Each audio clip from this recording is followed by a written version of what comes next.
Kamala Harris, our vice president, seems to think that women's sports have only been around for about a year and a half. That's kind of weird.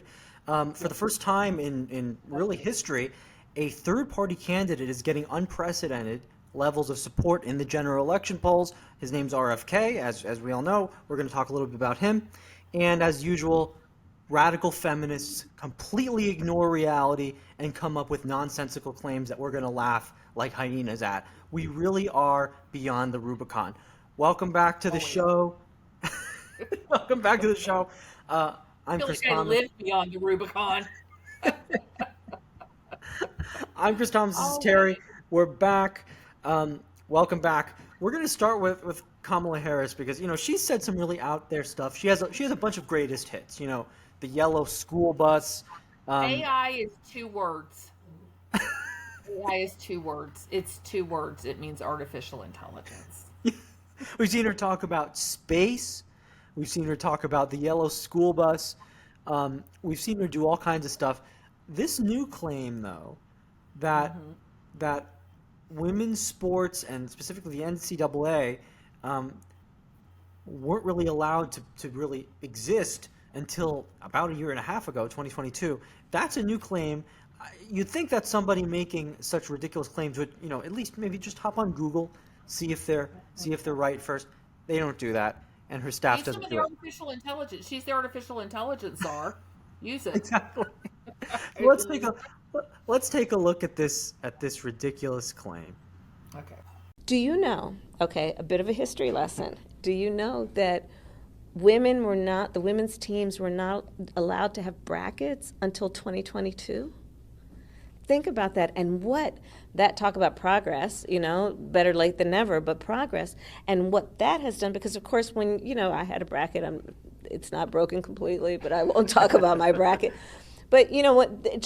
How we love March Madness, and even just now allowing the women to have brackets, and what that does to encourage people to talk more about the women's teams, to watch them. Now they're being covered, and this is the reality. People used to say, "Oh, women's sports, who's interested?"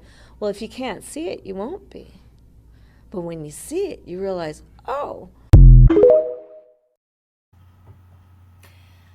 I have a headache. Women, the NCAA, those brackets started in 1982. That was a doozy, wasn't it? Whew. Yeah, that's 1982. She's only off by 40 50 years? years. 40 years. 40 40 years. years. She's only off by 40 Oh years. boy. So, Talk about progress. Talk about here's the thing. progress. So I used to think that like these liberal elites were really good liars. I've changed my mind. They're terrible liars. I mean, Yeah, you can't. that's it's elitism to assume that there aren't enough sports fans, because I guarantee you, like, I had to look that up. I was double checking. I remembered it was in the 80s. I guarantee you there are sports fans that 100% off the top, in both the Republican and the Democratic Party, I guarantee you there are sports fans who went, no, it didn't. It started in 1982. I guarantee you. Yeah. The idea that the American people are so stupid that you can say something like that and we're going to be like, oh, really? It's not. It's not true. Okay. Well, I remember her whole thing about. You remember in the 2020 debate between her and Pence, she said that Abraham Lincoln it was exactly 27 days before his election, and they had a Supreme. It was like the exact same scenario with Amy Coney Barrett, and there was a vacancy, but it wasn't 27 days. So she told a lie there, but it was still like, I guess, remotely related to what her It point wasn't was. something, yeah, but it's not something that was in this. People weren't alive then. Nobody was alive going, I was there and that didn't happen. Yeah, The right. people, I watched the I hearing. I alive. watched the hearings back in the 1860s. I remember that. Yeah, at least it wasn't so I was verifiable. alive. Yeah, I was alive when that bracket started. There are many people, millions of people who were alive Well, in she was 1982. alive. She was alive in 1982. Does she not remember? Exactly. Well, although she said she smoked a lot of weed, right? While she was locking up Yes, while she was locking I up all would the go. black guys for smoking weed, she probably was Yes, too high to exactly. remember it. But I just was like, I'm watching that, and I'm not a big basketball fan, and I'm like, that's not right. Even I was like, that's not right. So, So yeah, that ties in definitely with our last episode about elitism. It's the elitism and talk about insulting our intelligence. First of all, you don't even have to be intelligent to know that's bullshit. No. You don't even have to be that smart. But Mm-mm. I think this feeds into the desire for the American people. There's a lot of people that obviously, even on the left, like my parents are not Kamala Harris fans. Oh, actually, here, I'll interrupt for a second. This is the dog. She just came up Hi, on my puppy. lap. Her name's Coco. She's so cute. I love her. Yeah. But I love all dogs, so This you is the know one that. dog I like. This is a good dog. That's because you haven't met any of my dogs. How dare you? Yeah, I'll keep How her on dare frame. you? I can keep her here while Okay. she stays here. So, Yeah, she's a guest. so obviously, people are really looking desperately for another option because there are a lot of people that hate Biden and Kamala. There's a lot of people that hate Trump. So Yep. people want a third option. So, as we know, RFK, uh, Robert Kennedy Jr., is in the race. And I thought this would be a Yeah. good time to kind of talk about because he's actually, some polls are polling him at double digits in national polls when it's three ways. And, it seems like nothing, but this is a third party candidate. We rarely see this. So I thought we'd talk a little bit Yeah. about kind of what is RFK's political ideology? Um, what sense do you have, Terry? Like, what kind of alternative is he? To me, I think from what I understand of RFK, I think he's more of a classical liberal, maybe a little bit progressivism mixed in. Yeah. But he's not a leftist by any means. He's not a leftist. I think that he is a patriot. I think he does love the country. But I don't see him as a radical. I don't, either a radical liberal or a radical leftist in any way. He hasn't said anything that makes me think. I think he's actually maybe, and I know you're going to show the chart, so I'm guessing here, but I think he's probably a little more to the middle than most of the other senators he works with. Oh, But maybe I'm wrong. absolutely. And But I would even say there's certainly, and I've done a fair amount of research on his positions. There are certainly positions of his that are significantly to my left, but we're conservative, so of course that's going to be the case if right, he's kind of yeah, a middle of the road Democrat. Of course there's going to be things, but I think you even yeah. mentioned a while ago when you first announced that you would not feel this country is done if he was president. You would not feel like we're No, yeah. I could, no, I'd be fine with an RFK presidency. Honestly, I would. I don't. I have. I just don't have a problem with RFK, and I think I maybe I'm wrong. I don't feel like RFK is an elitist, and that is one of the things that is I feel like candidates who are very elitist are there to gain power. They don't care about doing anything for the people. RFK does not come across as an elitist to me. He comes across as someone who actually respects and values the citizens of this country, and Yeah, I can work with anybody if they come from that place. totally. So Now, I don't see RFK as elitist. totally. Now, I do want to address something that's kind of going on with the right a little bit, and that is I do feel like because of certain stances he has, specifically on the vaccine, the COVID vaccine, as well as his distrust of government agencies and the federal bureaucracy, One of there the is things I like about him. yes, those are the things we That's like why I about him. like. Those are the things Yep. we like about him. But there are Yeah. certain, I think, subsegments of the right side of the political spectrum in the electorate that think he's conservative and He's are not. considering Yeah. he's not. He's not. He's a pretty middle of the road Democrat. He's like a Democrat of the '90s, and Yeah. um, I would say that I do want to have people make people really analyze these positions and be wary of them before saying, you know what, I don't like Trump, I don't like Biden, I'm going to vote for it. Because I think at the end of the day, not for us to get too political, I think Republicans, for all of their flaws, warts and all, need to retake the White House in 2024. That has to be what happens. But Yeah. I still think it's historic what RFK has done. He's mobilized a significant section of the I electorate. think it is historic. But I also think it's very brave of him, and because look, the Kennedys, they've all done Camelot and JFK, I think Robert F. Kennedy is probably the best of the Kennedy politicians we've had. JFK was a scoundrel, although I agreed with some of his policies. I did. I can't lie. And of course, Ted Kennedy is, in my book, I consider him a murderer because of the whole Mary Jo Kopechne Chappaquiddick thing. And he was known to be a misogynist and treat women like garbage. But Robert F. Kennedy doesn't have that behavior. I think he's also a decent guy. What amazes me is with the Kennedys, with all of the awe that the Democratic Party, their American royalty, has carried, they have immediately turned on Senator Kennedy here and act like he is the flakiest flake in the cornflake box because he doesn't agree with them.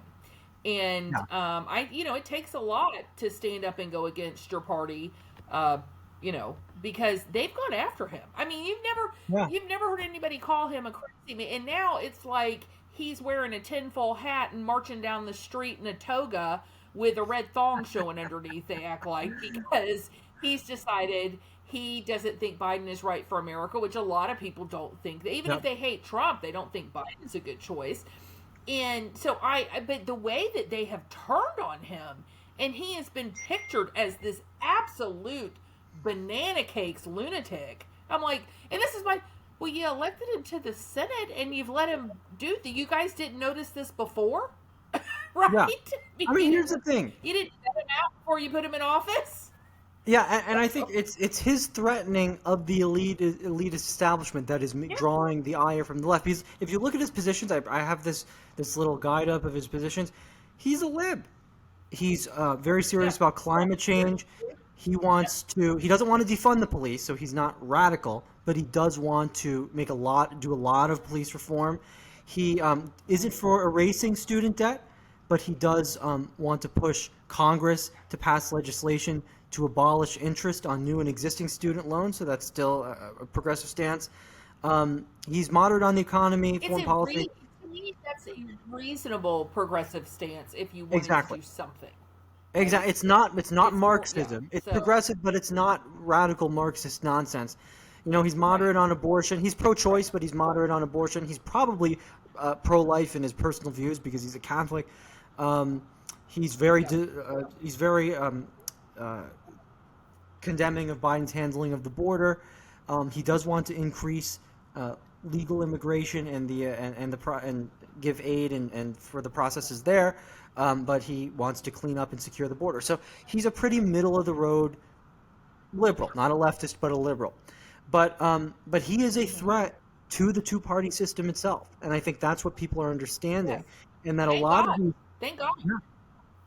Yeah. And I hate the two-party system. If Kennedy could make it so that others could get in and run, then fantastic. I think the problem is we have a two-party system, and everybody knows eventually I'm going to be hired again. So, yeah. Exactly. So, I mean, just for that, just for anything that will rattle the cages of the elite in Washington, I'm happy. And I'm happy Kennedy's doing it for that reason. Absolutely. Because maybe he will pave the way and be example for others to stand up and go, you know what? I don't have to kowtow. I don't have to be part of the elite. I can stand up and say what I want to say. While I would vary with him on some things, there's nothing in Robert F. Kennedy's agenda that I'm like, holy crap, he's destroying the Constitution. I don't see that. Absolutely. I don't see him trying to take away people's rights. Absolutely. So you hear us use the term. So. Absolutely, and you hear us use the term classical liberal, right? Classical liberal. So what does classical liberal mean? So a classical liberal, just for those of you watching, because a lot of people, I would say a lot of conservatives really are classical liberals, because the word, you may think liberal and conservative are mutually exclusive, but definitionally they're actually not.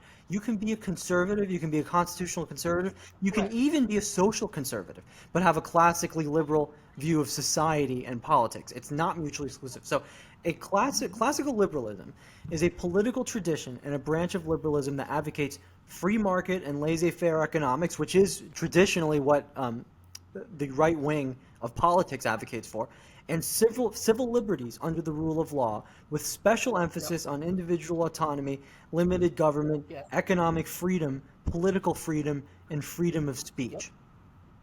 So there's Yep. nothing Yeah, radical or that's a crazy about there. classical liberal, and that's me. That's who I identify. Absolutely, and I think that's where you No, see. and I think RFK is Good. he's big on civil liberties, and that's why I think that he falls into the classical liberal part is civil liberties, the rule of law, and not skipping those things. So I think he could fit in, there maybe a little more liberal. I think conservatism has gotten away from its roots, which is why I identify as a classical liberal, because those are the things I believe, Chris. I don't think the government, and I think the example of that, of course, is now I can't remember his name. My fake Grover Cleveland and is it Grover Cleveland? Yeah, I think the vice president from Warren G. Harding, but he was no Calvin Coolidge. Sorry, Calvin Coolidge is the classical liberal. Calvin Coolidge is known for passing the least amount of administration or legislation of any president, and his thing was the government's job is to leave everybody alone because the business of America is business. And so I'm with Calvin Coolidge. That's classical liberalism. And I think sometimes conservatives have gotten too much into wanting to proactively make those social changes. And I don't agree with the government legislating people's moralities or beliefs. And I think, you know what? It's interesting. But yeah, I look, I don't have a problem. I would say RFK one. Here's the thing. I think there is, speaking of the ideological split on the right, because there absolutely is one. We have the classical liberal, and different commentators have defined this split differently. I think we've heard the term, not to wade in too much into some of the drama that's going on our side right now, but you hear the split between populism and tradcons, or America First versus neocon. I mean, there's a lot of different labels people put on these things. What I see as the split, because I actually think those groups that I listed actually have more in common than they may believe.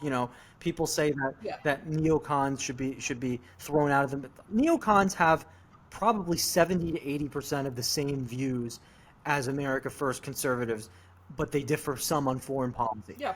It's not that big a difference. People act like they're enemies of each other. They really shouldn't be, and I think that's something that bothers me a little bit. But here's what I'd say. There is a difference between a kind of, you might even say it's kind of a conservative with libertarian leanings versus reactionary right-wingers. And that's something I think we see with young people. I think it's generational, because think, if you're 20 years old, right? If you're 20 years old, you have really only grown up in a time where radical leftism has taken root in every institution you've ever participated in. That's true. And the problem with that is they see the only way out of that is to impose the same kind of tyranny in the opposite direction. And I think that's in tyranny and conservatism are not, I mean, to me, a conservative, when people get into Christian conservatism or this kind of conservatism, and look, conservatism at its heart, right, is a belief in the Constitution and the greatness of that document. It can be changed. That's what I was saying. You can change the Constitution. That's one of the most amazing things about the document is it says, the document and our founding fathers said, this will be inadequate and will not work forever. We need to be able to change. I mean, that is mind-blowing. Mind-blowing that it actually says, hey, we know this isn't good enough. We're going to give future generations the ability to change it. Unfortunately, we've moved away from that. I hope the Convention of States brings us back. But it is the idea that the Constitution is the rule of law, is worth preserving, and that this country is worth preserving. And that's what it is. And so you do not have to be a Christian to be a conservative. You do not have to be straight to be a conservative. You do not have to you don't have to be a born citizen here to be conservative. Anybody can believe that the Constitution and the founding principles that all men are created equal are values worth fighting for.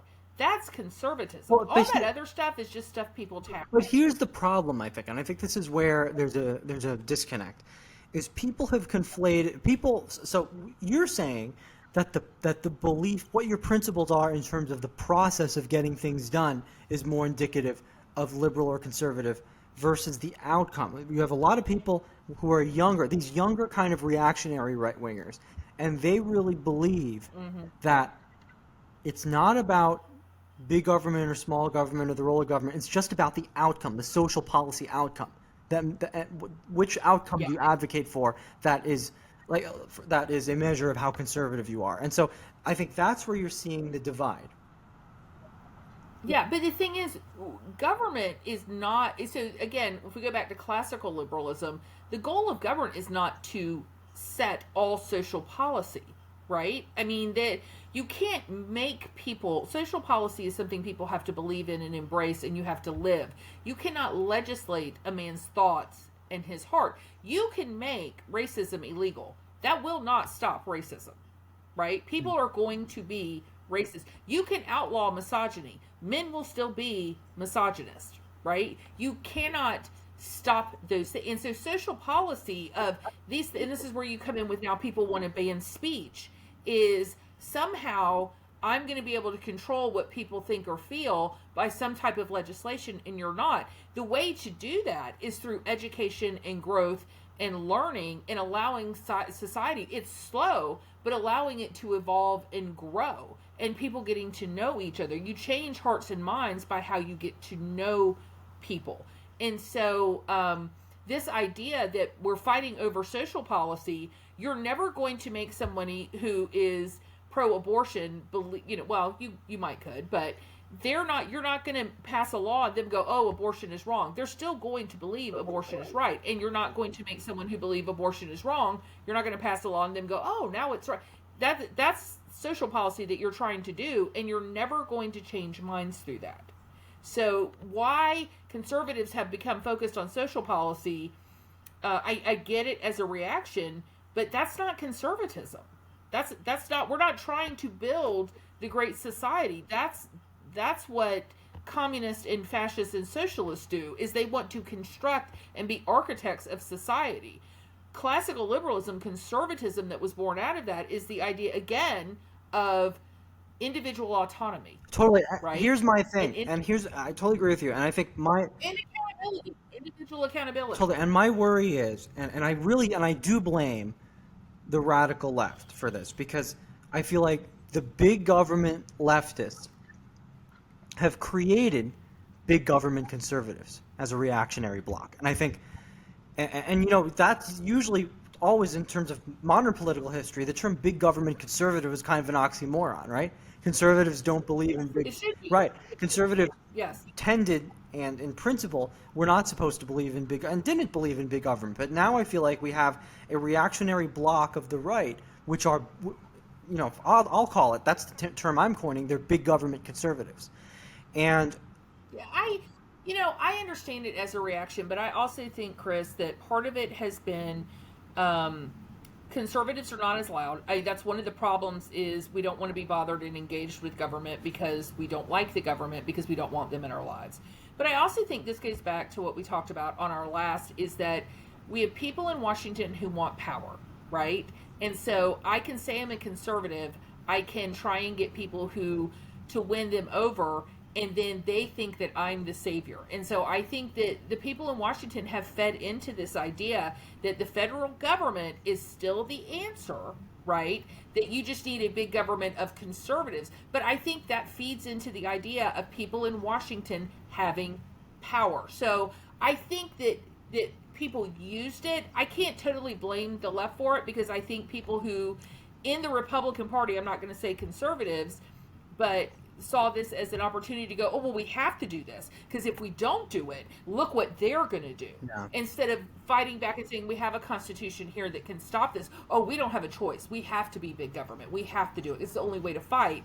And it makes sense if you don't know history and you don't understand conservatism, and you think it, the ends justifies the means, and it doesn't. I get that, but I definitely get what you're saying. I think just because, I guess I see it a tiny bit differently, just because it seems so general. Oh, well, you're wrong then. We can't be friends anymore. then you're wrong and we can't be friends anymore. I can't talk to you. Good thing. I have no tolerance for political thought that is, okay, now I'm getting raged up. I'm starting to sweat. There's that white rural rage coming out.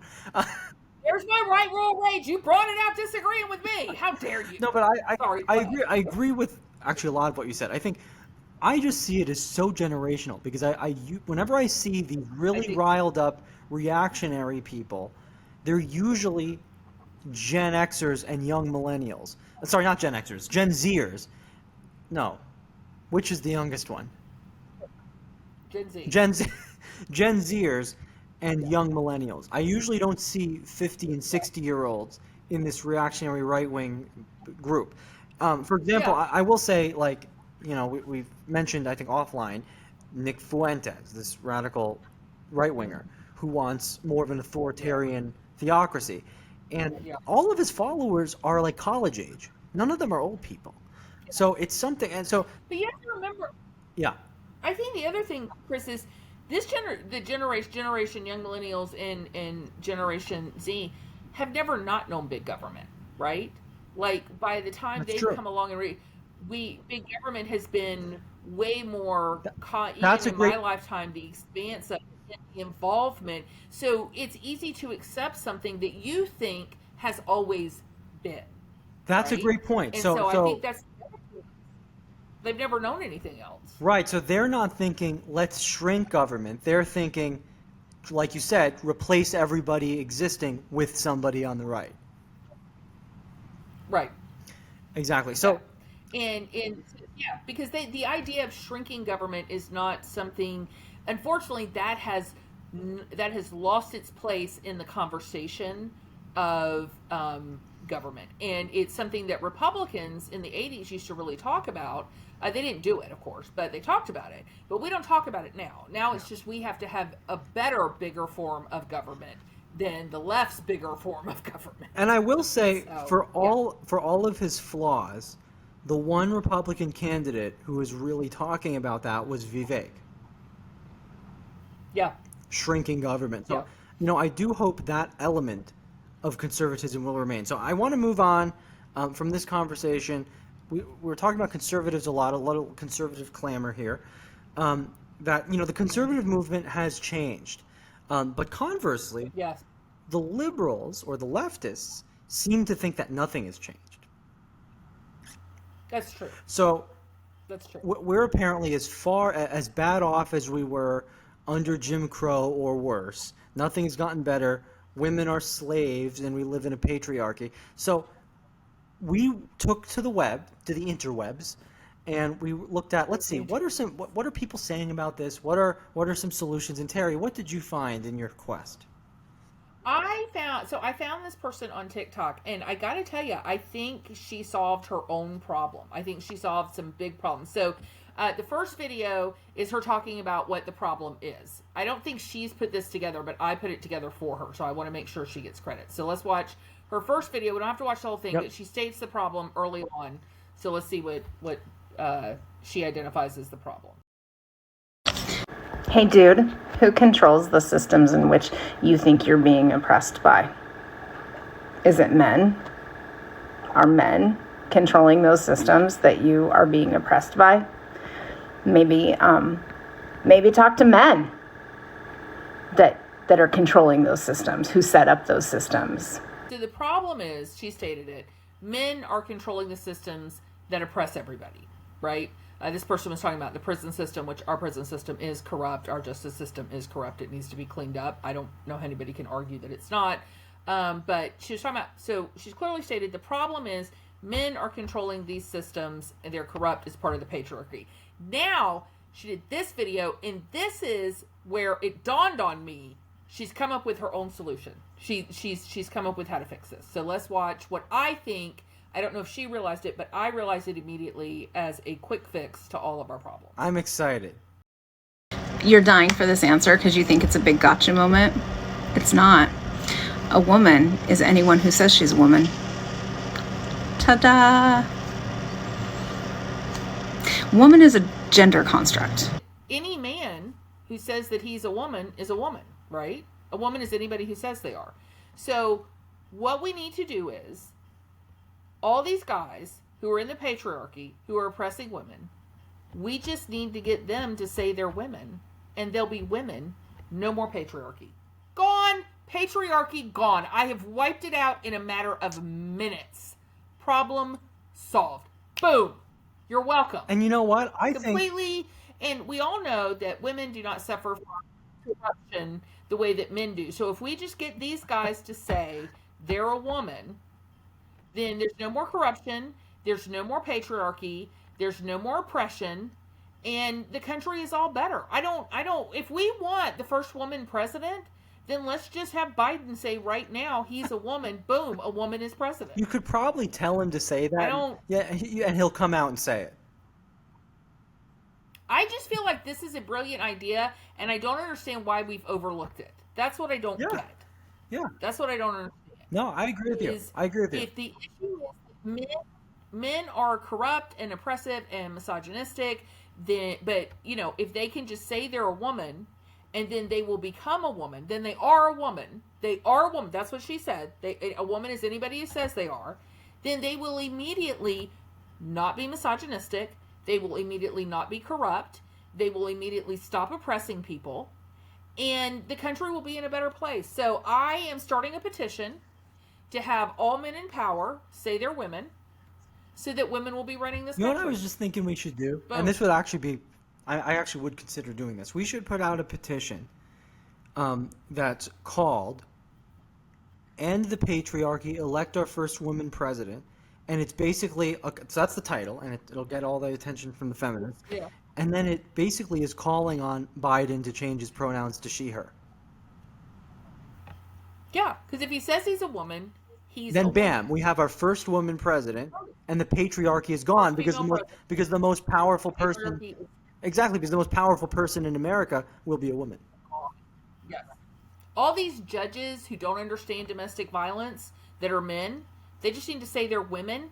They would get it, right? Imagine how the rape laws would change, Chris, if men said they were women, and they would understand what it's like to have somebody who's physically stronger than you overpower you. Like, they would immediately understand misogyny, and they would immediately understand how horrible rape is, because now they're women, and women get that. And because right? they're men, I you have mean, to forget, because they're men, they must never have experienced any trauma of their own.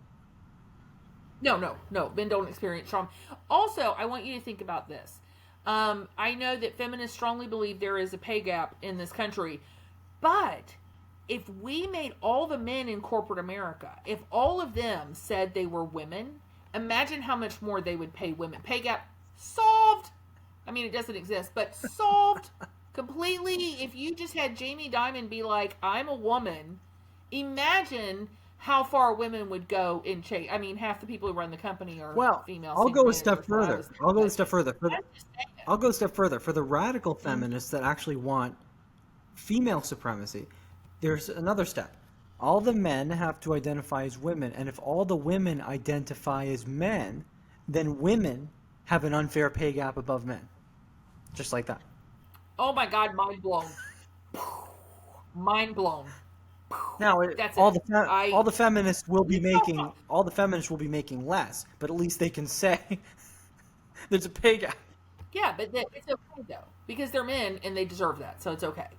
But yeah, I mean, if this is all it takes is I'm a woman now, I don't understand why we have a patriarchy, oppression, misogyny problem at all. I don't understand. I mean, this seems like a simple fix to Yep. me. We could have our first female president.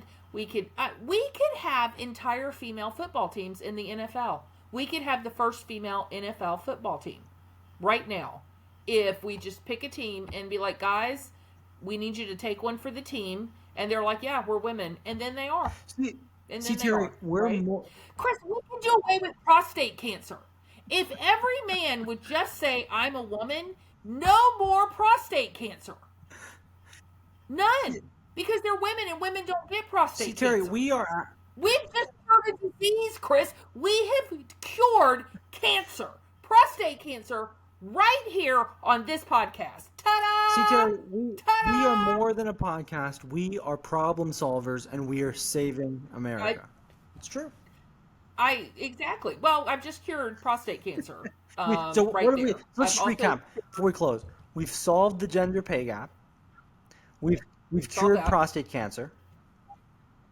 Cured prostate cancer. If we go the other direction, we've cured breast cancer and cervical cancer. If we go the True. reverse, Facts. and Yes. we will have Yeah. elected our first woman president just like that.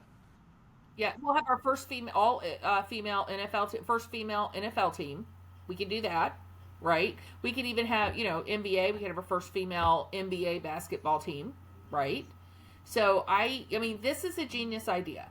If we can just get these guys to understand and say, "I'm a woman now," and then they're women, problem solved. I mean, I don't see where this can go wrong. But I hope I get a Nobel Prize for solving, for curing prostate cancer. That's what I hope. There you go. And it's great to end on this really, really uplifting note. We appreciate you guys watching. Yes.